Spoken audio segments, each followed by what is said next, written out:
Nous sommes le mardi 13 octobre.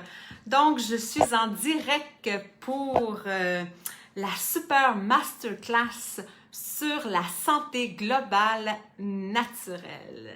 Je vais donc prendre quelques minutes pour bien vous accueillir. Donc, on va attendre que les gens se joignent. J'ai Natacha qui est là. Bonjour Natacha!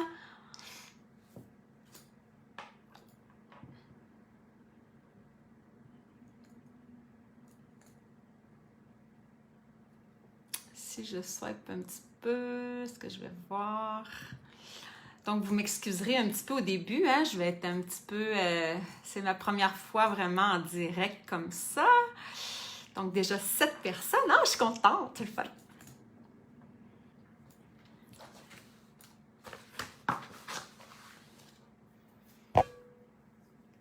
Donc, il est exactement midi. Donc, j'ai Céline, j'ai Stéphanie. Bonjour, bonjour.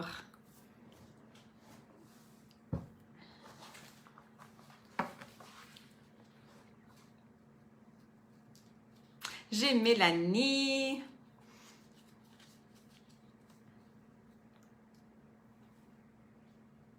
J'ai Céline. Bonjour Céline.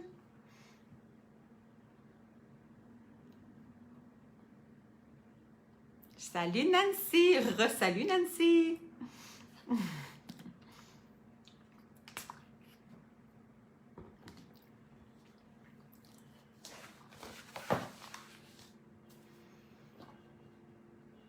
Oh, les cloches de l'église sonnent en ce moment. Ça veut dire qu'il est vraiment midi pile poil. Alors, je laisse encore un petit 2 minutes, mais je vais commencer rapidement, fidèle à moi-même. J'aime commencer à l'heure, j'aime honorer les gens qui sont là à l'heure. Donc, j'essaie toujours d'être très, très à l'heure. Donc, j'ai Céline de Sept-Îles. Ah, c'est bien cool! Ben, bonjour Céline! Ah, ben, en attendant que les autres se connectent, peut-être vous décrire de l'endroit où vous êtes. Je trouve ça intéressant. Donc, de savoir que Céline m'écoute en direct de Sept-Îles, c'est super motivant. Merci de le dire, c'est le fun. Donc, une dernière minute et après ça, je vais me présenter, me présenter à vous, vous dire un peu qui je suis, mon parcours et tout ça. Donc, j'ai Céline aussi de Gatineau. Ah, c'est vraiment cool.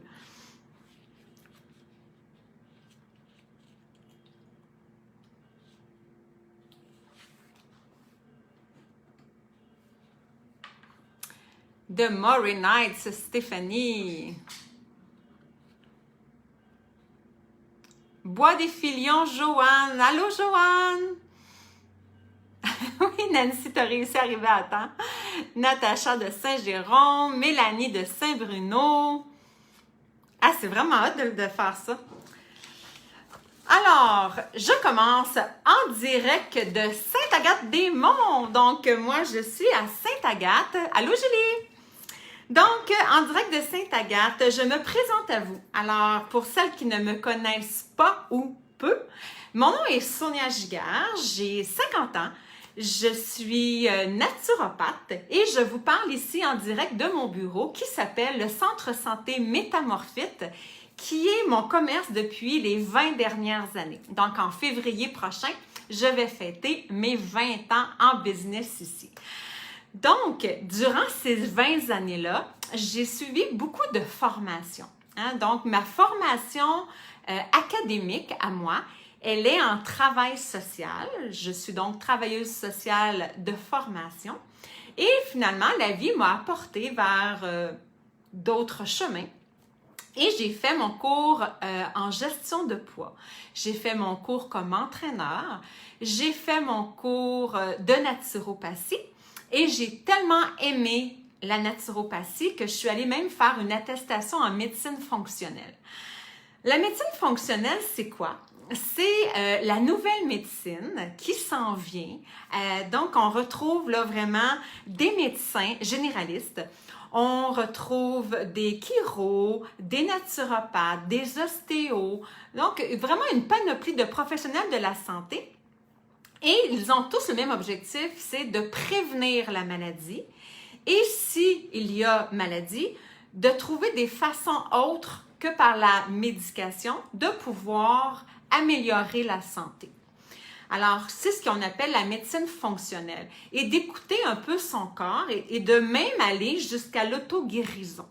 Donc, je vous fais un petit bref résumé, qu'est-ce que la médecine fonctionnelle, mais c'est vraiment très intéressant. Et tous les corps de métier qui étaient là avaient le seul et même objectif, c'est d'aider les gens à améliorer leur santé, vraiment avec des méthodes plus naturelles et en fonction du corps humain. Ceci étant dit, c'est bien beau, hein? C'est sûr que c'est beau de le dire ça, il y a plein de beaux diplômes partout dans mon bureau, mais si je ne partage pas toutes ces connaissances-là, ça sert à quoi? Et c'est le désir que j'ai de plus en plus profond de partager à plus de gens possible toutes ces belles formations-là que j'ai acquises au cours des années, tout aussi mon expérience, parce que ça fait 20 ans que je rencontre des gens dans mon bureau. Je ne sais pas à combien je suis rendue de personnes, de femmes et d'hommes, d'enfants, d'adolescents que j'ai rencontrés en 20 ans, mais c'est quand même assez énorme. Donc, je me suis dit, maintenant, rendue à 50 ans, j'ai comme un désir qui est différent. J'ai le goût de partager à plus de gens possible, comme je le dis, mes connaissances, mon expérience. Et ça commence aujourd'hui. Alors aujourd'hui, cette petite masterclass-là, je vais vous partager quelques brides d'informations que je donne dans un cours. Donc, je donne un cours en santé globale naturelle. Je vais vous en reparler à la fin, mais j'enseigne. Donc, j'enseigne un cours sur 5 semaines. Et aujourd'hui, dans la masterclass, c'est pour donner de l'information générale et pour certaines aussi, c'est pour donner aussi l'information, c'est quoi le contenu de ma formation. Alors, si je débute, je vais commencer par l'alimentation. Hein, c'est le sujet peut-être que je maîtrise le plus. C'est le sujet avec lequel je travaille depuis 20 ans.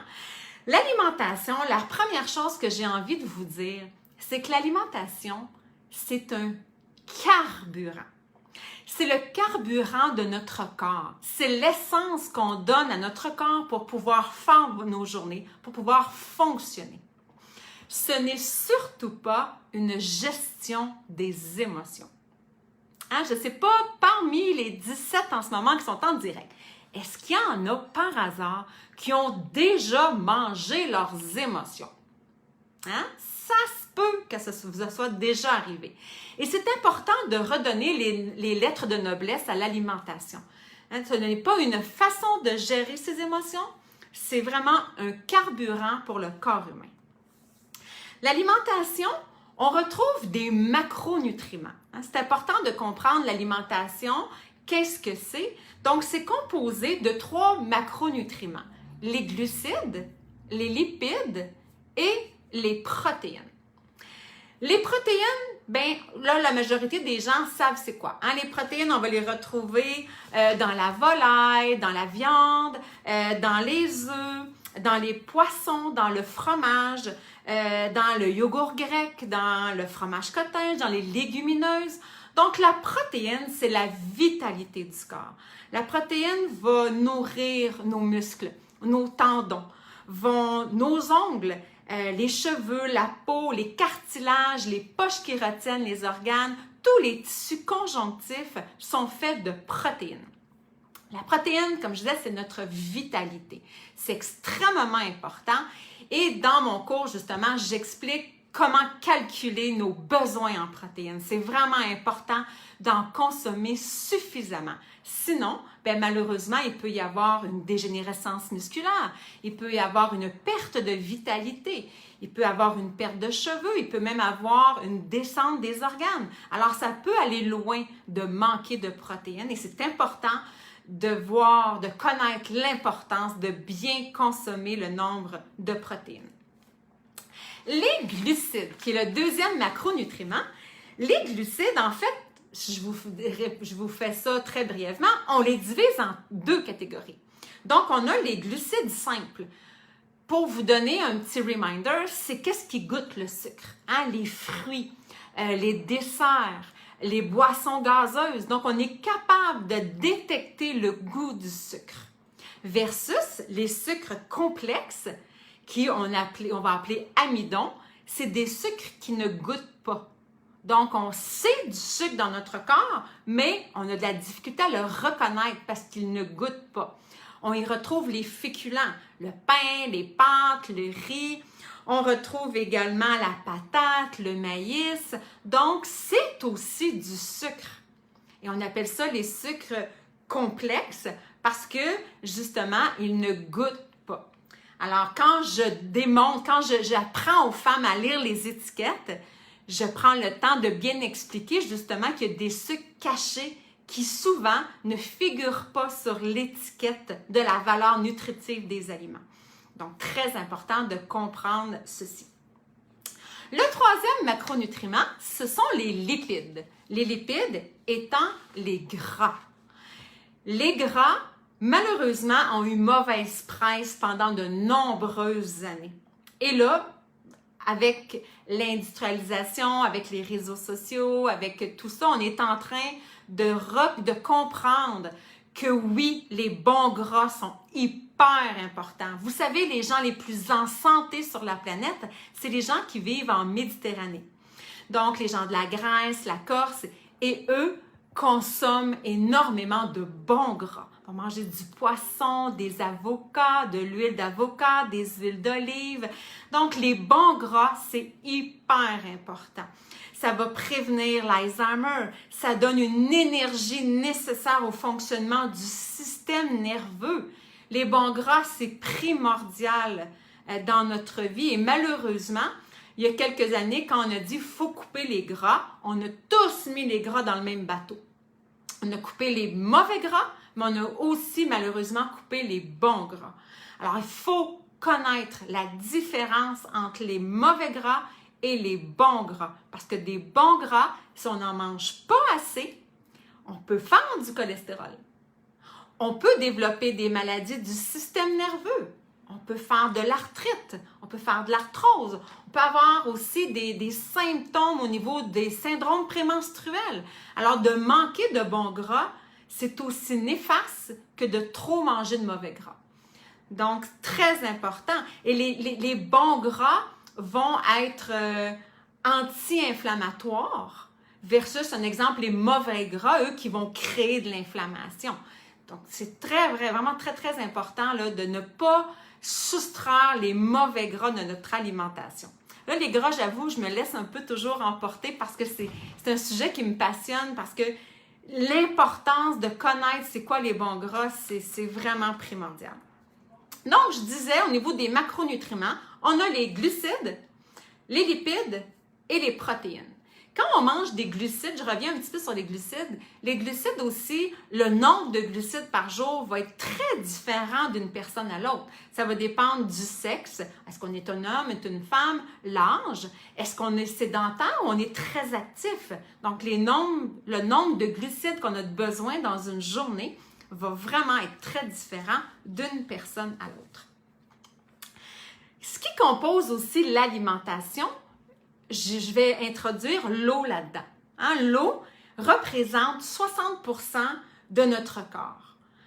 Il est donc super important de donner de l'eau à notre corps, de boire de l'eau, mesdames. C'est tellement important.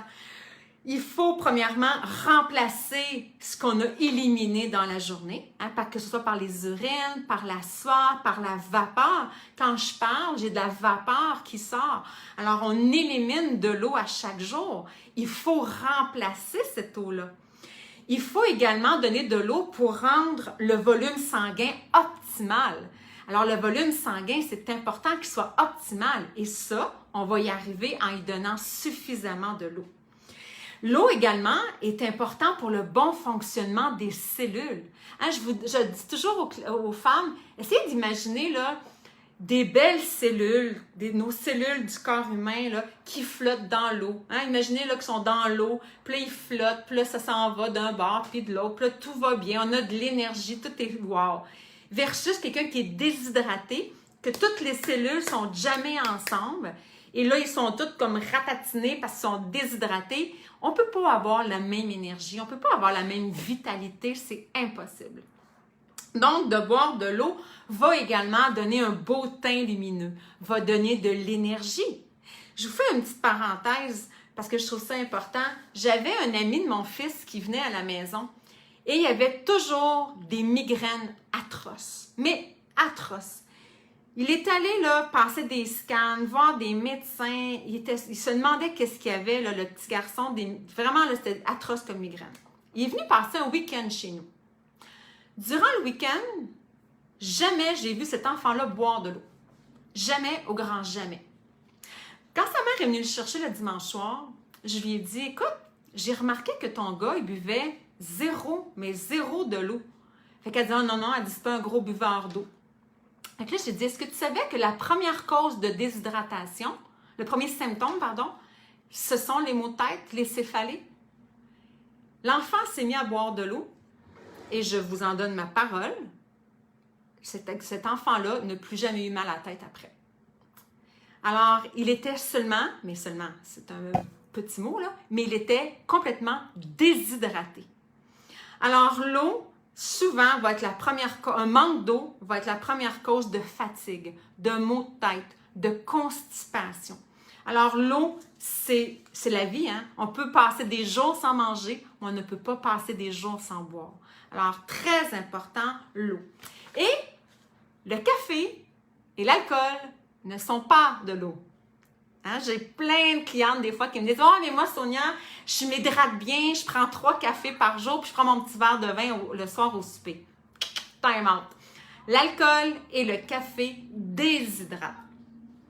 Donc, si on veut optimiser notre quantité d'eau, on devrait boire, pour une femme d'ossature moyenne, boire entre 1,5 et 2 litres d'eau par jour. Et si vous buvez 3 cafés, il faudrait ajouter à ça 3 verres d'eau. Si vous prenez 10 cafés, parce que ça m'est déjà arrivé une cliente qui buvait 10 cafés, je lui ai dit, si tu prends 10 cafés, il faut que tu boives 1,5 litre d'eau plus 10 verres d'eau. Et elle de me répondre, ben là, Sonia, je vais me noyer. Ben là, j'ai un choix à faire. Tu te noies ou tu slackes ton café. Alors, ça n'a pas été très difficile pour elle. Elle a diminué son café, mais il faut vraiment comprendre que le café déshydrate ainsi que l'alcool. Je fais du pouce sur l'alcool. L'alcool, c'est une toxine. Tellement de femmes, tellement d'hommes qui viennent me voir et qui me disent « Sonia, Caroline, il me semble que je fais plein d'efforts alimentaires, j'arrive pas à perdre une mouseuse de livres. » Là, je leur demande « Écris-moi ce que tu manges, on va regarder ça ensemble. » Et là, à tous les soirs, il y a 1-2 verres de vin, ou il y a le petit apéro ou le petit digestif.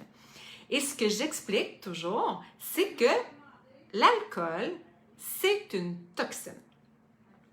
Sachant que l'alcool est une toxine, le corps humain, quand il perçoit cette toxine-là dans son foie, parce que c'est dans le foie que la toxine va se loger, le corps humain, lui, il est super bien fait. Il dit « OK, gang, il y a une toxine dans le corps, tout le monde, vous vous mettez sur pause. Alors, si toi, cette cellule-là, tu es en train de vouloir perdre du poids, tu m'arrêtes ça et tout de suite, tu arrêtes ton travail, on a un intrus dans notre corps, il faut l'éliminer. » Alors, tous les systèmes se mettent sur pause et mettent toute leur énergie, tout le focus à sortir la toxine du corps humain, parce qu'une toxine, c'est pas bon pour la santé, c'est un danger.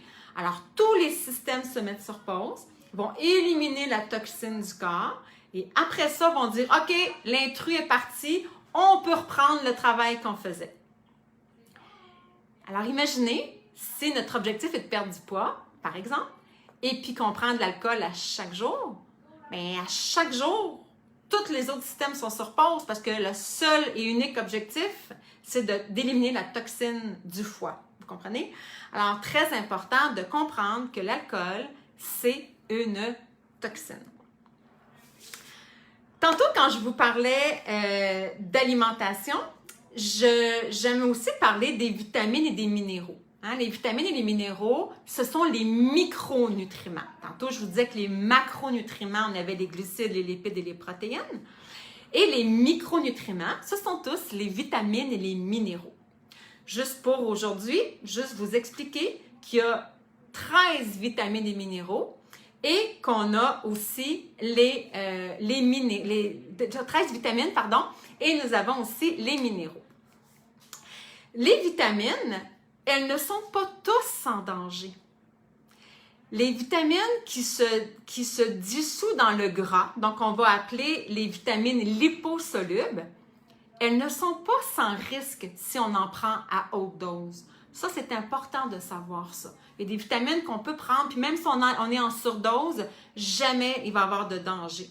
Mais il y a certaines vitamines que si on est en surdose, ça peut occasionner des problèmes de santé. Alors ça aussi, c'est une information qui est hyper importante à connaître. Au même titre que les suppléments alimentaires. Hein, ici, dans mon magasin, j'ai un magasin plein de suppléments alimentaires. La majorité des suppléments alimentaires sont sans risque. Mais il y a des suppléments alimentaires avec des points rouges pour que mes employés sachent que s'ils ont des questions à poser, si j'ai un client qui achète ce supplément-là. Par exemple, le millepertuis. Le millepertuis a un impact, dans une interaction importante avec beaucoup de médicaments. L'hydraste, qui est une plante, a d'importantes interactions avec beaucoup de médicaments. Alors, ce n'est pas tous les produits naturels qui sont sans danger. Ça, c'est vraiment important à le savoir, à comprendre et à s'informer. Quand on prend de la médication, il faut être vigilant. On ne peut pas aller chez les Walmart de ce monde ou peu importe où et d'acheter n'importe quoi comme supplément. De grâce, informez-vous. Si ce n'est pas avec une naturopathe comme moi, ça peut être avec votre pharmacien. Le pharmacien aussi, lui va plus travailler un peu à l'inverse de moi. Là. Lui, ça va être la médication et qu'est-ce qui peut enlever l'interaction du médicament. Puis moi, ben, c'est plus le produit naturel, c'est quoi les contre-indications avec les médicaments. Alors, juste comprendre, savoir, se souvenir que les suppléments, il faut faire attention. Il y a des suppléments que j'ai coup de cœur, les oméga 3. Les oméga 3, c'est un supplément tellement important, mesdames, mais tellement important, surtout si vous avez 45 ans et plus, où est-ce que là, il y a la préménopause qui embarque, qui arrive, on a des pertes de mémoire, des pertes de concentration. L'oméga 3, c'est extrêmement important. Mais ce qui est encore plus important, c'est la provenance de l'oméga 3. Hein, je niaise souvent, là, ceux qui me connaissent le savent, je n'arrête pas de faire des blagues avec ça. Je dis, écoute, si tu es pour acheter un oméga 3 avec d'un poisson qui vient de la rivière des Mille-Îles, laisse-le là. Laisse-le là, prends-le pas. J'aime autant que tu ne prennes pas de oméga 3 du tout que de prendre un oméga 3 qui contient un poisson hyper pollué, comme un poisson qui vient de la Chine ou quoi que ce soit. À ce moment-là, laisse-le cette tablette. Tu vas te donner du mercure, tu vas te donner du plomb dans ton corps. On veut tellement pas ça. Donc, des bons oméga 3 de bonne qualité. Mes coups de cœur aussi, la chlorophylle. La chlorophylle qui est le sang des plantes, qui va venir alcanaliser votre système. Et sachez, mesdames, que tous les cancers se développent dans un milieu acide. Donc, un cancer va se développer dans un milieu qui est acidifié. Alors, on a tout intérêt à alcanaliser notre système, à le rendre alcalin. La chlorophylle va aider ça. Mes autres coups de cœur, le magnésium. Magnésium qui va favoriser un sommeil beaucoup plus récupérateur, qui va empêcher d'avoir des crampes dans les jambes, qui va empêcher d'avoir mal à la tête souvent. Alors, magnésium, un autre de mes coups de cœur. Écoutez, juste sur les suppléments, je pourrais vous parler pendant 3 heures, là. Dans mon cours, justement, j'ai un gros chapitre sur les suppléments parce que je trouve ça tellement important. Il y a tellement de beaux suppléments. C'est vraiment un beau sujet qui me passionne. Le sommeil. Le sommeil fait partie des 3 éléments fondamentaux d'une santé optimale. Pour avoir une santé des plus optimales, il faut bien manger, il faut faire de l'activité physique et il faut bien dormir. Le sommeil, c'est un autre de mes sujets favoris. Le sommeil est vraiment d'une importance capitale. Un sommeil qui est déficient fait en sorte qu'on va avoir de la difficulté à fonctionner le lendemain.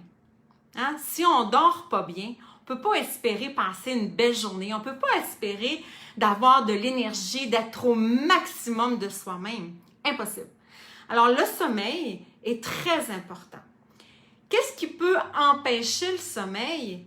Bien, c'est sûr que tout ce qui est thé, café, donc tout ce qui contient de la caféine, les boissons énergisantes, les écrans bleus, hein, les fameux téléphones, les laptops, les iPads. Alors, c'est sûr que quand on prend quand on est avec des écrans bleus avant de se coucher le soir, ça stimule le cerveau et ça fait en sorte qu'on a un sommeil beaucoup moins récupérateur. Et souvent, ça va même créer de l'insomnie. Donc, très important d'éviter tous les écrans bleus avant de se coucher le soir. Qu'est-ce qui va favoriser le sommeil? Parce qu'il y a des choses à faire qui peuvent favoriser le sommeil. La routine du dodo. Ça, dans mon cours, j'en parle vraiment parce que souvent, on va parler de la routine de dodo chez les enfants uniquement. Mais nous aussi, chez les adultes, on peut instaurer une routine de dodo. Quand les femmes ou les hommes viennent me voir et qu'ils ont des problèmes d'endormissement, donc c'est-à-dire qu'ils ont de la difficulté à s'endormir, je vais instaurer avec eux une routine de dodo au même titre qu'avec les enfants. Et ça a vraiment des effets positifs. La température également. Donc, la température dans laquelle on dort. Si vous me faites dormir à 25 degrés, je vous jure que je ne dormirai pas de la nuit. Moi, personnellement, à 18-19 degrés, là, wow, je dors comme un bébé. La fenêtre ouverte, mon chum, il chiale, il a froid, mais ça, c'est pas grave. Sauf moi, je suis bien à 18, je trouve que c'est un sommeil vraiment, que j'ai vraiment mon meilleur sommeil. Puis, voyez-vous, dans les études, on parle de 19 degrés, qui est vraiment la température idéale pour un sommeil récupérateur. Il y a plein de choses aussi dans mon cours que je donne, plein de trucs pour avoir un sommeil beaucoup plus récupérateur, favoriser un beau sommeil. Mais il faut savoir aussi, c'est quoi les cycles du sommeil? Hein, moi, ça me passionne. Le sommeil, là, je vous l'ai dit tantôt, c'est vraiment un sujet qui me passionne également. Il y a des cycles de 90 minutes. Le cycle ça commence par un endormissement, va aller dans un sommeil paradoxal, qui est le rêve. Après ça, on va aller dans le léger. Dans le léger, il se passe de quoi? On arrive dans le profond, c'est là qu'on récupère. On remonte dans le léger, on remonte dans le paradoxal, on remonte, puis on redescend. Alors, on va faire de 4 à 5 cycles au courant de la nuit, des cycles de 90 minutes. Et chaque cycle a son importance. Ce qui est le fun maintenant avec les montres, comme les Fitbit, on peut voir combien de minutes qu'on a été dans le paradoxal, combien de minutes dans le léger, combien de minutes dans le profond. Ça, c'est intéressant aussi, mais c'est surtout intéressant de comprendre l'importance de chacune des cycles. Donc, le sommeil, un autre beau sujet que j'adore, et je vous le redis et redis, votre sommeil fait partie des 3 éléments fondamentaux d'une santé optimale. Si votre sommeil est déficient, ce n'est pas à prendre à la légère. Il faut absolument faire des actions tout de suite pour favoriser un bon sommeil. Le 3e élément, donc, que je vous parlais, qui était l'entraînement, donc l'activité physique, donc l'alimentation, hein, donc premier élément fondamental d'une santé optimale, le sommeil et l'entraînement. L'activité physique, il y a 3 façons de faire d'activité physique. Hein? On va avoir des entraînements en force, des entraînements en souplesse et des entraînements en endurance. Et quelqu'un qui vient me voir et qui me dit « Sonia, moi, là, je veux être une personne en forme. Je veux être capable de vieillir en santé, en beauté. Je veux être capable de maintenir mes acquis le plus longtemps possible. je veux être capable de garder mon autonomie le plus longtemps possible. Hein, je pense que la vieillesse, malheureusement, personne n'y échappe. On s'en va toutes vers la vieillesse, mais comment on y arrive? Ça se commence maintenant. Ça commence ici et maintenant par notre alimentation, par une bonne hygiène de vie et par un entraînement adéquat. De s'entraîner en force, c'est hyper important. Je le sais que des fois, les femmes, surtout, « Ah, mais moi, soulever des poids, j'aime pas ça. » Oui, mais si on comprend le pourquoi, l'importance de la force. Moi, à 90 ans, là, je vais être capable de soulever mes sacs d'épicerie toute seule. Hein, je veux aller à mon épicerie, je vais être capable de prendre mes 2 sacs et les mettre dans mon auto. Ça, là, c'est un de mes objectifs.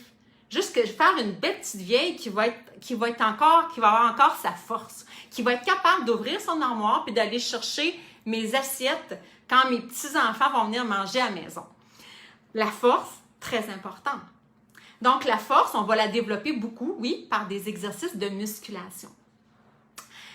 Faire aussi des exercices d'endurance. L'endurance, ben, ça va être des marches dans le bois, de la raquette, du ski de fond, de la natation. Alors, ce sont tous des exercices d'endurance qui vont faire aussi qu'on va garder notre autonomie le plus longtemps possible parce qu'on va avoir une certaine endurance. Je suis allée en Europe il y a quelques années et c'était un groupe organisé et j'avais un monsieur là-dedans qui avait 82 ans. Je ne sais pas si vous êtes déjà allé en Europe, là, mais on marche en petit pépère. Hein? Tu sais, à Paris, là, j'ai fait 26 000 pas en une journée. Le petit monsieur de 82 ans, là, il a suivi tout le long. Tout le long, il a été capable de suivre le groupe. Puis je pense que j'y ai dit 10 fois, « Monsieur, vous êtes mon idole. Monsieur, wow, vraiment, vous m'impressionnez. » Puis versus, il y avait une fille de 35 ans dans notre groupe, là. Oui, elle avait un excédent de poids, là, mais 35 ans. Puis je ne sais pas combien de fois dans le voyage on a attendu après elle. Puis quand il y avait une côte à monter, elle arrêtait 6-7 fois dans la côte. Zéro sweat fuck all endurance. Ça l'a vraiment brimé dans son voyage. Et il y a même une fois, quand on est allé monter une montagne, elle a resté en bas parce qu'elle a dit « Jamais je vais être capable de monter ça. » Puis c'est pas... Oui, elle avait un excédent de poids, mais elle n'était pas obèse morbide, là. Elle avait un petit excédent de poids. Mais elle ne s'était jamais entraînée de sa vie. Versus le monsieur de 82 ans, qui est droit comme une barre, puis qui joue au golf à tous les jours, il fait son 18 trous à pied. Hein, à pied, il le spécifiait. Alors, l'endurance, très, très important. Et la souplesse. Hein, il y a un dicton qui dit « La souplesse, c'est la jeunesse ». La souplesse, c'est vraiment... De faire des exercices de souplesse, c'est vraiment aussi à mettre dans notre routine santé. Le yoga, le stretching. Hein, les gens qui font du sport, je viens de voir que Yvan est là, Yvan Lavigne, joueur de hockey. Yvan, c'est sûr que, sûrement que, tu sais, dans les vieux temps, les gars, ils s'étiraient moins. Il y avait souvent des blessures, des maux de dos, des maux de ci, des maux de ça, des épaules qui font mal parce que les gars qui jouent au hockey ne s'étiraient pas. Maintenant, les nouveaux joueurs de hockey, si vous regardez les Canadiens de Montréal, peu importe, ils ont des séances de yoga, ils ont des séances de stretching parce que maintenant, l'importance de l'étirement a fait ses preuves. Et ça diminue de beaucoup les risques de blessures. Donc, chez les sportifs, oui, mais aussi chez nous, les femmes, les hommes, pour diminuer les risques de casser des hanches. Donc, si on tombe et qu'on est souple comme une craie, on s'en va casser. Alors que si on a une belle souplesse, ben, les tendons vont prendre le choc et il n'y aura pas nécessairement une cassure des os. Donc, l'entraînement, les activités physiques, de grâce, essayez vraiment de faire des exercices dans les 3 sphères.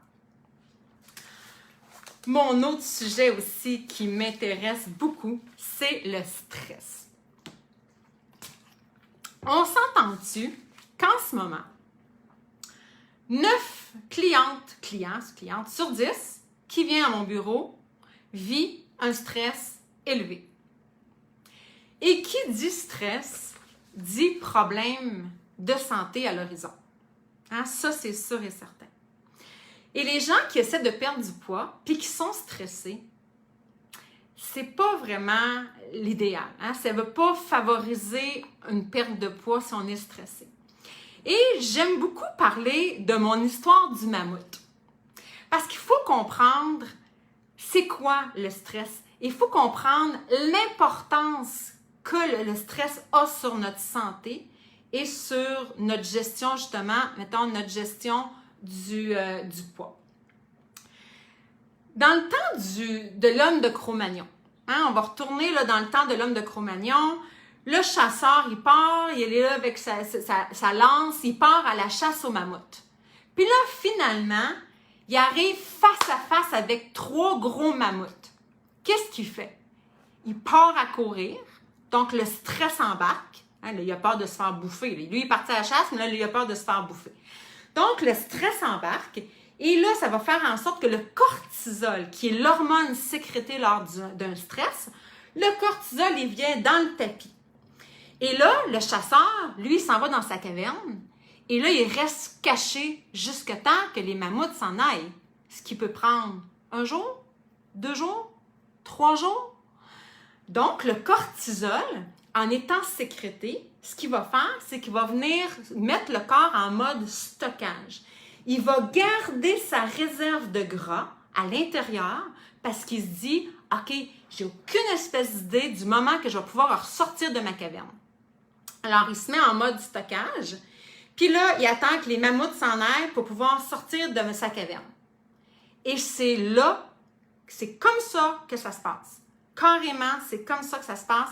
C'est qu'en moment de stress, il y a le cortisol qui est sécrété.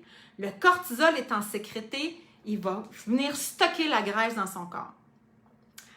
Malheureusement, heureusement pour nous, il n'y a plus de mammouth, mais malheureusement, le corps humain, en 2021, ne fait aucunement la différence entre un stress de mammouth qui veut te bouffer, puis d'être pris dans les bouchons à 15 un vendredi soir. Le corps ne fait aucunement cette différence-là. Du moment qu'on a un stress, que ce soit relié au travail, que ce soit relié à un bouchon de circulation, que ce soit relié à la pandémie, à des problèmes financiers, peu importe, qui dit stress dit élévation du cortisol. Qui dit élévation du cortisol dit je stocke de la graisse. Alors ça, c'est vraiment, vraiment important de le comprendre. Et si à un moment donné, le cortisol devient trop dans le tapis, puis trop dans le tapis, puis trop dans le tapis, les glandes surrénales, qui eux s'occupent de sécréter du cortisol, à un moment donné, ils disent « time out, moi j'en peux plus, je suis épuisée ». Et là, on va parler d'un épuisement des glandes surrénales. Quand on vit du stress, c'est ce que je vous apprends dans mon cours, c'est à différencier si votre stress, c'est une élévation du cortisol qui est trop élevée ou si c'est un épuisement des glandes surrénales. Puis juste pour vous teaser un petit peu, pour vous donner un petit aperçu, quand c'est les surrénales qui sont en cause, quand il y a un épuisement des surrénales, on a envie de sel. On veut manger des chips, on veut manger des bretzels, on a une envie de sel. Puis quand on a le cortisol dans le tapis, et là, ça va être des rages de sucre. On va avoir envie de manger du chocolat, on va avoir envie de manger des pâtisseries. On a vraiment, vraiment envie de manger du sucre.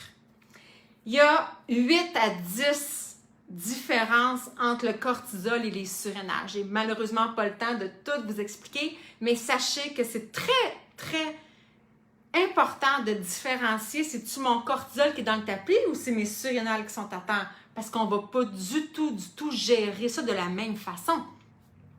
Si on a le cortisol dans le tapis, il faut se calmer le pompon. Hein? Donc, on a le cortisol, là. Puis, tu sais, là, si je vous fais du mime, je ne suis pas très bonne en mime, mais si je vous mime, quelqu'un qui a le cortisol élevé, il va faire ça, il va être à temps. Hey, je suis assez stressée, puis là, il est stressant, là. Tu sais, il n'est plus capable. Ça veut dire que le cortisol dans le tapis. Et quelqu'un qui a les surrénales à terre, la personne est stressée, mais est juste plus capable. Elle n'est plus capable d'en prendre. C'est comme le verre, il va déborder, là. C'est comme Je suis stressée, ça n'a pas de bon sens, je suis plus capable, je suis épuisée. Vous voyez, dans mon mime, quand même pas super, je pense, dans les mimes, vous voyez la différence entre les deux. Donc, très important, parce qu'on ne va pas du tout travailler de la même façon avec quelqu'un qui a le cortisol dans le tapis puis quelqu'un qui a les surinhalateurs. Très important de faire la différence entre les deux. Le stress aussi va être amené par, oui, différentes épreuves de la vie, mais va aussi être là à cause des hormones. Y en a-tu, mesdames, pendant que je vais lire 2-3 chats, là, dites-moi, mesdames ou messieurs, est-ce qu'il y en a qui ont des problèmes d'hormones? Y en a-tu qui ont des problèmes d'hormones? Y en a-tu dans les femmes qui ont vécu une préménopause ou qui sont en ménopause ou qui ont eu des problèmes de syndrome prémenstruel dans leur jeunesse? Y en a-tu des hommes qui sont là, qui ont des problèmes un peu de testostérone? Hein? La testostérone étant la vitalité. Souvent, la testostérone, étant donné que c'est une hormone qui est androgène, donc qui est sécrétée par les testicules, souvent, on va penser testostérone, sexualité. Messieurs, je vous dis, oui, la testostérone va jouer sur votre libido, sur la sexualité, sur l'érection, oui, mais au-delà de tout ça, va jouer également sur la vitalité. J'ai eu des hommes ici qui sont venus me voir, mais m'ont dit, Sonia, je pense que je fais une dépression. À force de jaser avec eux, de discuter, ils n'étaient pas du tout en dépression. C'est qu'il y avait une chute de testostérone. Et une chute de testostérone peut ressembler chez les hommes à une dépression. Et souvent, on va mélanger les deux. L'homme qui avait full sexualité, qui avait full désir, full libido, une érection, là, tu sais, là, wow, de la vitalité, de la force. Quand sa testo descend, puis que tout ça diminue, bien, chez les hommes, c'est très difficile. C'est très difficile à accepter. L'acceptation n'est pas là, c'est pas connu. C'est vraiment beaucoup moins connu chez les hommes que chez les femmes. Alors, les hommes tombent dans un peu une espèce de déprime et c'est carrément un manque de testo. Quand on donne un supplément, ça peut carrément aider. Je vais finir avec les hommes. Chez la testostérone, chez les hommes, à partir de 30 ans, tous les hommes, ils commencent à avoir une diminution de testostérone. Fait que sachez que plus on vieillit, moins vous en sécrétez, et ce qui est tout à fait normal, mais c'est réversible. Moi, j'ai fait un gros document justement là, sur la testostérone pour aider les hommes avec quoi manger, pas quoi manger, plein d'informations. Donc, je fais le petit in, j'ai un super beau document pour vous, messieurs. La femme. Ah ben là, c'est compliqué. La préménopause. Hein? Donc, la préménopause, c'est complexe. C'est relié à nos estrogènes qui sont en chute libre. C'est carrément ça, une préménopause. Hein? L'estrogène, c'est en chute libre. Alors, qu'est-ce qui arrive en préménopause? J'ai quelques minutes pour vous en parler, alors que dans mon cours, je passe 2 heures quasiment juste là-dessus, là, mais quand même, je vais vous donner des petites brides. Il va on va savoir qu'on est en préménopause quand il va y avoir un arrêt des règles ou qu'on va avoir des règles beaucoup plus rapprochées, beaucoup plus abondantes. Hein, c'est là qu'on va se dire, OK, il y a quelque chose qui se passe. Première affaire qui va arriver, c'est un dérèglement des règles. Donc, les menstruations sont beaucoup plus difficiles ou, comme je vous dis, ça s'arrête. Beaucoup plus de fatigue. Les femmes vont me dire, mon Dieu, je suis tellement plus fatiguée, je suis fatigable beaucoup plus rapidement. Il va y avoir des difficultés avec l'humeur, l'irritabilité. Hein, ça, je pense que c'est le symptôme que la majorité des femmes me disent. Soit qu'ils deviennent des madeleines, c'est-à-dire qu'ils pleurent pour rien, ou qu'ils deviennent des petites boules, des petites bombes à retardement. Hein, moins une petite affaire, ils pognent les nerfs, grimpent d'un rideau. Ils sont vraiment d'une irritabilité incroyable. La fonte musculaire. Donc, la femme va me dire, ben voyons, j'arrête pas d'engraisser. Et ça aussi, j'explique pourquoi la fonte musculaire égale prise de poids, prise de gras. C'est important de comprendre la corrélation entre fonte musculaire et gain de gras. Donc, il y a une fonte musculaire. Il va avoir la peau qui amincit. Hein? Donc, la peau devient un peu plus mince, donc un peu plus de rides, on voit un peu plus le veinage sur le corps. Donc, ça, on voit ces éléments-là sur notre corps. On va voir aussi des bouffées de chaleur. Ça, c'est vraiment ça, parce on devient avec un problème de thermostat intérieur qui est relié, encore une fois, à la chute des estrogènes. Au niveau de la sexualité, il va y avoir beaucoup d'effets d'une baisse d'estrogène. Premièrement, il va y avoir une baisse accrue de libido.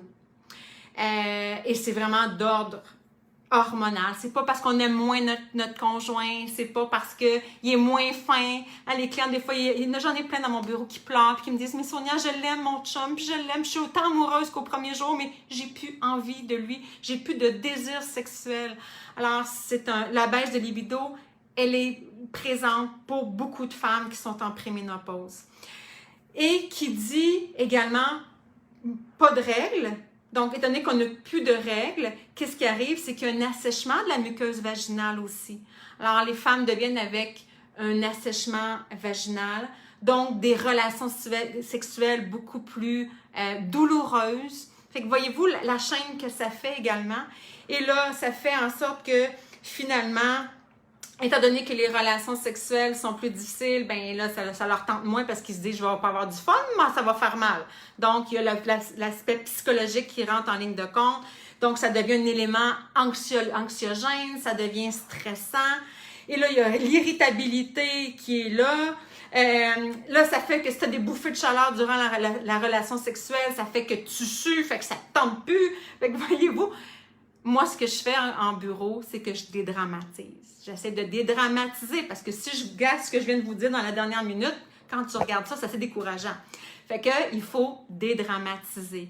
Il faut trouver des solutions. Tu sais, j'ai plein de femmes à qui ça arrive. Fait que j'ai plein de trucs à partager. J'ai plein de petits éléments justement pour dédramatiser, pour même à la limite en rigoler.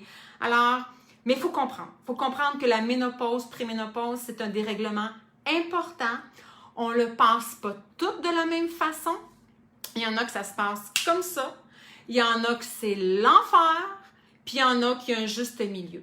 Mais encore là, votre alimentation, votre activité physique et votre sommeil va faire la différence de comment vous allez passer votre préménopause. La fille qui mange mal, qui mange du sucre, qui boit tous les soirs, qui ne bouge pas, puis qui ne dort pas bien, ça va être l'enfer. La femme qui prend soin d'elle, qui mange bien, qui bouge, qui a un bon sommeil, ça risque d'être beaucoup plus facile.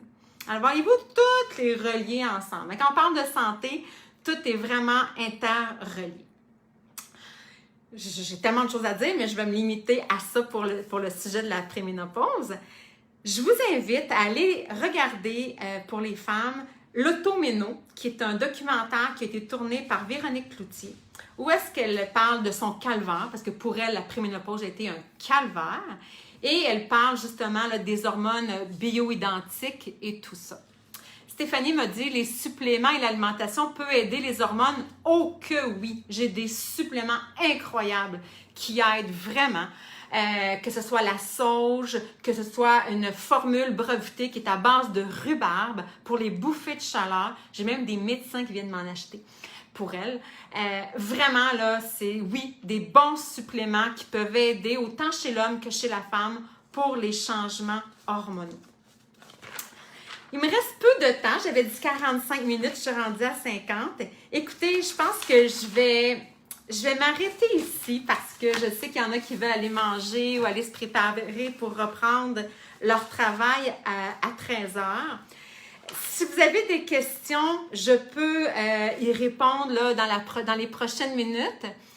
Pour celles qui veulent en savoir plus, parce que le cours que je donne, c'est sur 5 semaines. Au départ, le cours que je donne sur l'alimentation, sur la santé optimale, la santé naturelle optimale, c'était pour les femmes qui veulent avoir une accréditation pour être naturothérapeute. Donc, des massos, des gens qui travaillent en relation d'aide, toutes des gens qui disaient, mais moi, je vais aller chercher une accréditation de l'ANQ, pouvoir émettre des reçus d'assurance. Elles doivent faire un 150 heures en santé. Alors moi, j'ai soumis ma candidature avec mon plan de cours à l'association et ils ont aimé ce que j'ai présenté. Donc, je suis accréditée pour être formatrice sur la santé. Alors au départ, ce cours-là, c'était pour les femmes qui voulaient vraiment avoir cette accréditation-là. Mais j'ai des amis à qui je parlais de mon cours, j'ai des clientes à qui je parlais de mon cours, et là, ils me disaient, mais voyons Sonia, moi je veux le suivre, puis j'aimerais tellement ça. Alors, je l'ai ouvert à tous. J'ai décidé que je l'ouvrais à tous.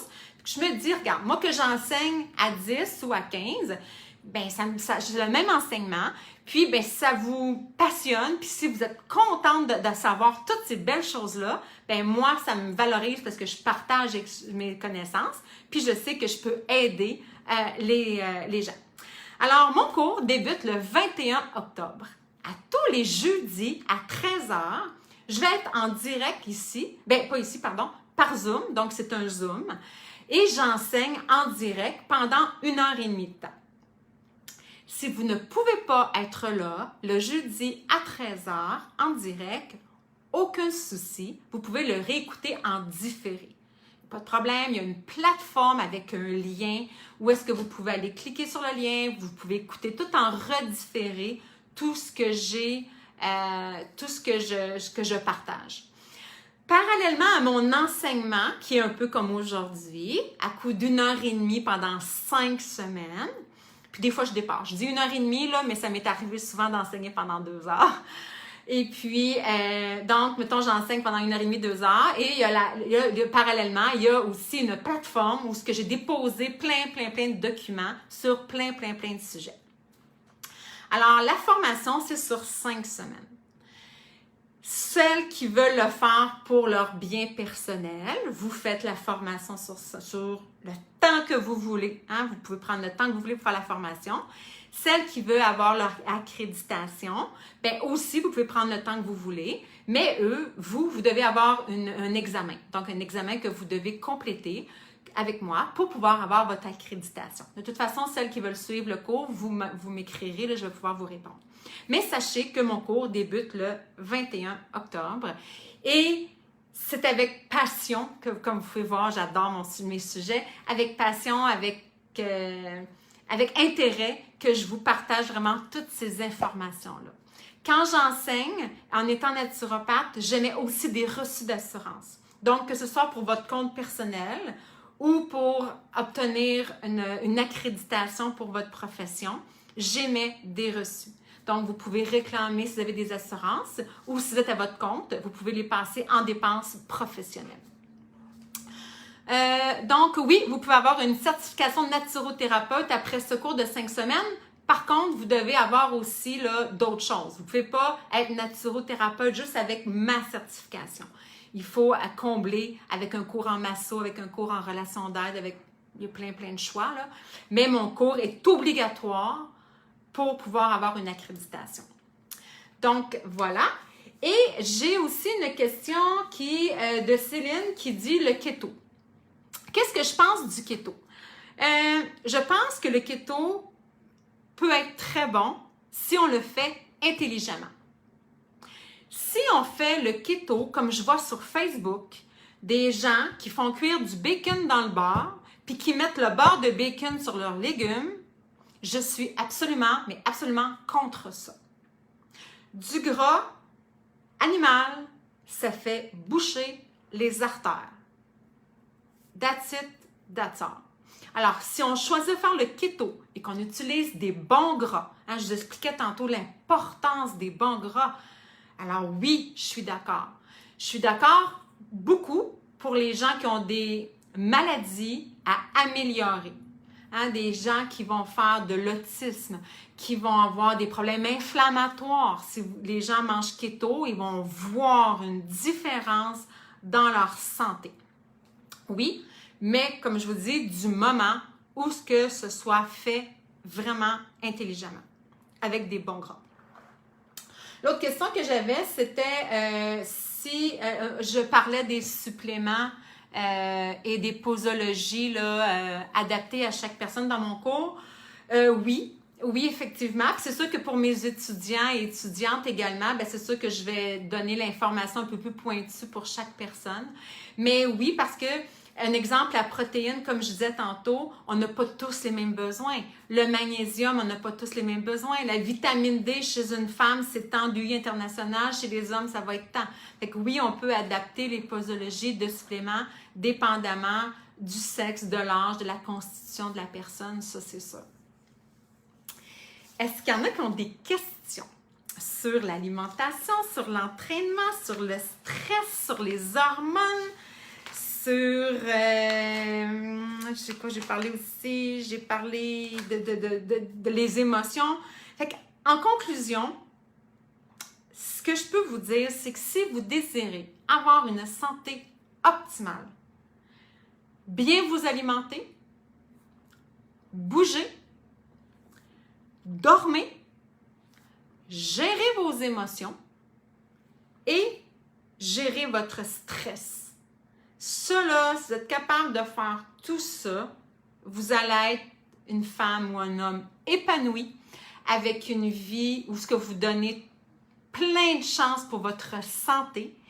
Puis, comme je l'ai dit tantôt, le but ultime de tout être humain, c'est de vieillir en santé, en beauté et surtout de garder notre autonomie le plus longtemps possible. Tu dis que l'accréditation doit être combinée avec d'autres. Est-ce que tu offres les autres cours? Non, pas moi, Natacha, mais je peux te donner quand même beaucoup d'informations à ce niveau-là. Je ne sais pas si ma cousine est encore là, Gaétane Métivier. Tantôt, j'ai vu que tu étais connectée, mais je ne sais pas si tu es encore là. Peux-tu me faire un petit coucou si tu es là? Elle n'est peut-être plus là. En terminant, je termine avec ça. Gaétane, si tu n'es plus là, je vais t'envoyer un petit coucou que tu réécoutes la fin. Vous savez, ce métier-là, si je le fais aujourd'hui, c'est beaucoup en partie à cause de ma grand-maman. Ma grand-mère maternelle, donc qui est la même grand-mère que ma cousine qui était connectée tantôt, Gaétane, ma grand-mère, c'était probablement une des femmes de ma vie, sinon la femme de ma vie. Je l'aimais d'un amour inconditionnel, un amour vraiment profond. Ma grand-mère était obèse. Et depuis que je suis toute petite, sans savoir vraiment pourquoi, parce que j'étais un enfant et que je ne connaissais pas les aléages de l'alimentation, je disais toujours à ma grand-mère, « Grand-maman, t'es trop grosse. J'aimerais ça que tu perdes du poids. J'aimerais ça que tu fasses attention à toi. J'aimerais ça. » Puis je trouvais qu'elle avait une grosse bedaine, puis elle avait des gros seins pendants. Puis je disais tout le temps, « Grand-maman, tes seins sont trop lourds, puis ta bedaine est trop grosse. » Puis tu sais, là, elle avait ses bras de ma tante, là, comme ça, puis je jouais avec ça. Puis mon Dieu, j'étais pas fine. Puis là, je jouais avec ça, puis moi, je trouvais ça drôle, mais elle riait.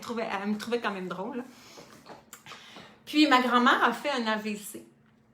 Et elle est restée paralysée les 10 dernières années de sa vie.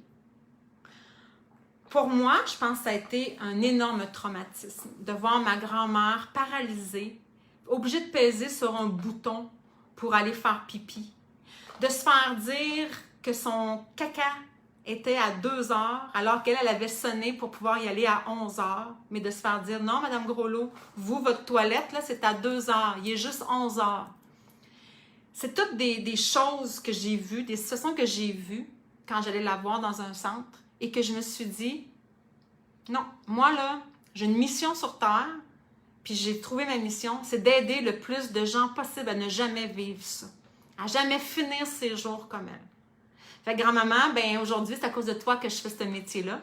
Puis, écoutez, c'était non prévu dans mon texte, mais vraiment pas. Mais parce que j'ai vu ma cousine qui était sur la formation, puis ça m'a fait penser à ma grand-mère. Mais ma grand-mère a été mon inspiration pour faire ce métier-là.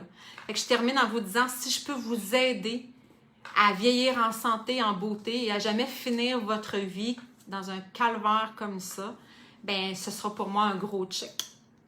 Alors voilà, fait que j'espère que vous avez aimé. Et puis, si vous avez des questions, je demeure une autre heure, là. Je vais être pluguée sur pas mon 45 ans et plus, sur ma page Sonia Giguère Naturopathe Coaching. Si vous avez des questions, écrivez-moi. Et puis, je vais y répondre avec grand plaisir. Passez un bel après-midi.